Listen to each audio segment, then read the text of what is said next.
So, do you ever feel emotionally distant from your spouse? Is there a way to bridge that gap? When we marry, we don't expect to encounter emotional distance. We're marrying the person of our dreams. It's our Prince Charming, it's our beautiful bride. We are supposed to live happily ever after. And happily ever after includes of being emotionally connected. Emotional distance is different. You can be sitting side by side in your home and you can feel apart. The plan is for that emotional connection to grow us and deepen over the years of our marriage. And sadly, for some, it never grows. When that connection doesn't happen and expectations are not met, the emotional distance begins. When emotional distance occurs in a marriage, we don't know what to do.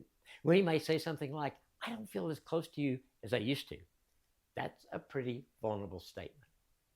It's a stretch for many people to even get those words out. Then, if the receiving spouse blows it off or discounts it in any way, the other spouse will usually either fight back in an unhealthy way or withdraw. Now, the emotional distance grows, and the spouse who took the risk is going to be very cautious about bringing up the problem again. One wife told me that she'd never felt as lonely as she did sitting beside her husband. On the other hand, if the receiving spouse says, me too, or I don't want you to feel that way, what can I do to help? The emotional gap begins to close. The longer the emotional distance goes unattended, the more difficult the process of repair and healing.